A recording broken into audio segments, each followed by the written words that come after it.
अस्सलाम वालेकुम व्यूअर्स, मक्का मुअज़्ज़मा से मैं हूं आपका मेज़बान अब्दुर्रहमान।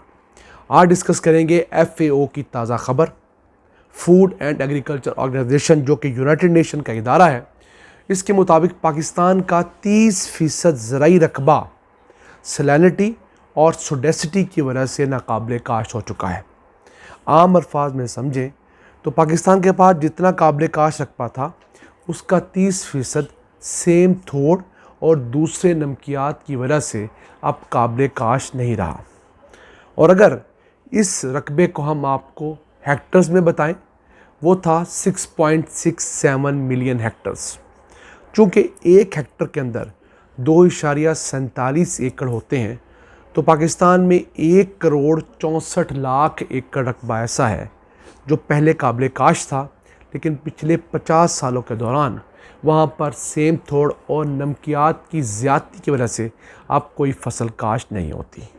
और अगर हम अज्यूम करें कि इस रकबे का हर एकड़ सिर्फ सालाना 2 लाख रुपया आमदन जनरेट करता था, तो ये 1,64,00,000 एकड़ रकबे का मतलब है सालाना 3,280 अरब रुपये का नुकसान, 3.2 ट्रिलियन रुपीस का नुकसान। पाकिस्तान इस साल जितना टैक्स कलेक्ट करेगा, ये रकम उसका 1/4 बनती है। और अगर इसे हम डॉलर्स में कन्वर्ट करके आपको बताएं तो 12 बिलियन डॉलर्स का नुकसान हमें हर साल इस रकबे की वजह से हो रहा है, जो हम अभी काबिले काश नहीं बना सके। और हम IMF से कितने पैसे मांगने के लिए बार बार उसकी शराइत मान रहे हैं, सिर्फ 7 अरब डॉलर्स 3 सालों के अंदर। और अपना कितना ज़ाया करेंगे 3 सालों के अंदर? 36 बिलियन डॉलर्स। ये वो नुकसानात हैं जो पाकिस्तान को कहीं का नहीं छोड़ रहे। अगर बात करें पाकिस्तान में दस्तयाब कुल रकबे की, तो पाकिस्तान में 79.7 मिलियन हेक्टर्स रकबा है, यानी 19,70,00,000 एकड़ रकबा पाकिस्तान में पूरा है। उसमें सहरा भी हैं, पहाड़ भी हैं, जंगलात भी हैं, ज़री रकबा भी है। उसमें से जो काबिले काश रकबा है तकरीबन 25%, वो है 22 मिलियन हेक्टर्स, यानी 5,43,00,000 एकड़ रकबा पाकिस्तान में काबिले काश्त है।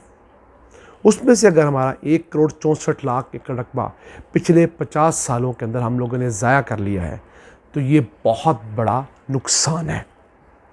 अब दुनिया भर में हमारे अलावा भी बहुत सारे ममालिक हैं जहाँ ये मसाइल हो रहे हैं, लेकिन वो मुल्क क्या कर रहे हैं?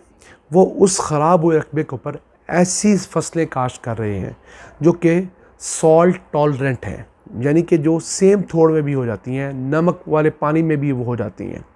दुनिया के अंदर अब 1500 अक़साम की मुख्तलिफ़ फसलें इस तरह की तैयार कर ली गई हैं जो कि ज़्यादा नमकीन ज़मीन के अंदर भी काबिले काश्त है। सबसे ज़्यादा जो फसल काश्त की जा रही है ऐसी ज़मीन के ऊपर, वो है चावल। दूसरे नंबर पे है गंदम, तीसरे नंबर पे है कपास, चौथे नंबर पे है बाजरा। इन 4 में से कम 3 फसलें ऐसी हैं जो पाकिस्तान में बड़ी तादाद के अंदर काश्त की जाती हैं, बड़े रकबे पे काश्त की जाती हैं। तो अभी भी हम लोग कोई खातर खा मिकदार तक भी ये फसलें काबिले काश्त बनाने में कामयाब नहीं हुए हैं।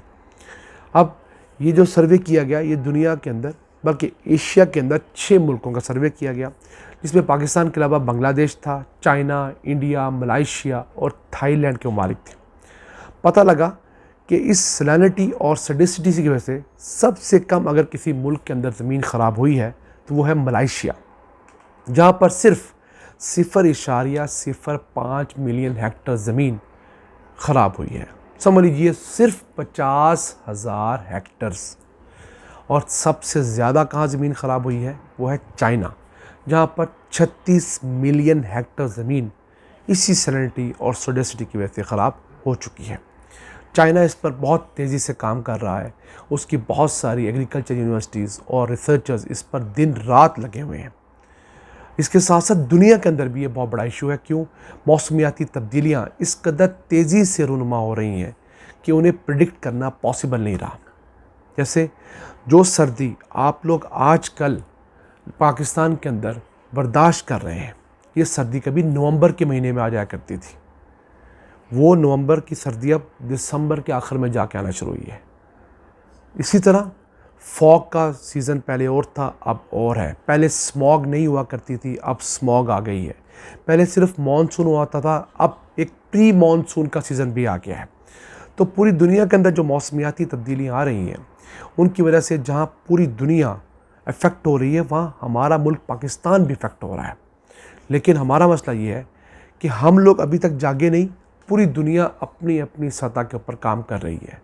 दुनिया की universities, research institutes, agriculture institutes इस तहकीक पर लगे हैं किस तरह ऐसी फसलें डेवलप करें जो कि इस नए मौसम के मुताबिक और इस नई सॉइल के मुताबिक, इस नए पानी के मुताबिक परवान चढ़ सकें।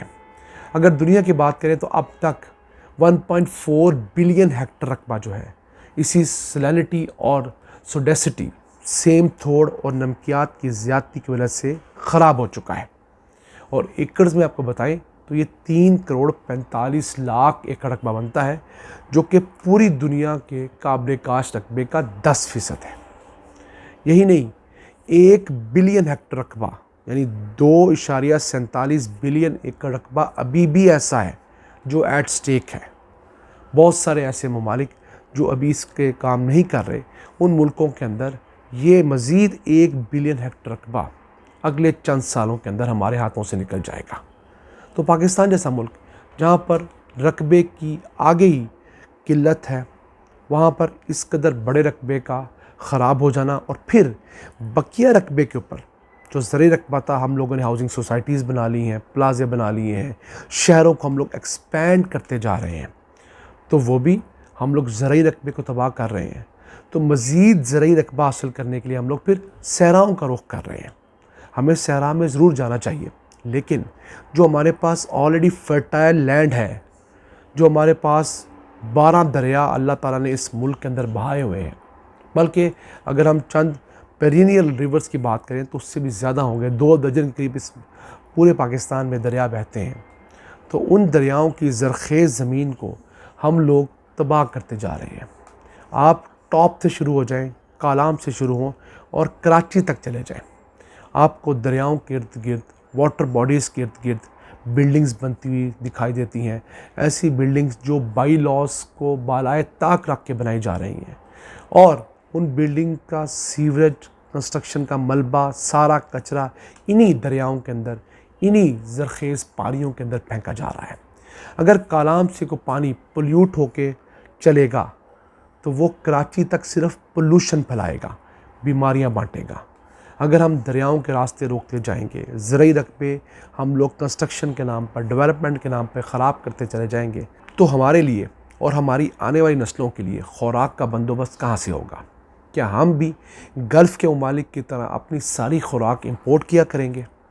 चले, उनके पास तो तेल है और वाफर तेल है, उस पैसे से वो अपनी खुराक दुनिया भर से इंपोर्ट करते हैं।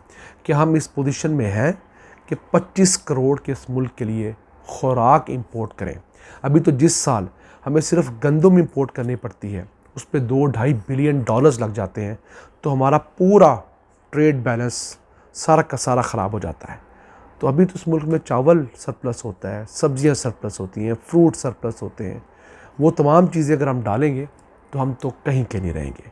वक्त आ गया है कि हम दीगर मसाइल के साथ साथ इस जैसे आम मसलों को भी हल करें, ताकि पाकिस्तान आज से 10-20 साल बाद किसी बहुत बड़ी कहत साली का शिकार ना हो। नाज़रीन, आज का एपिसोड अपने मेज़बान अब्दुल रहमान को इजाज़त दीजिए।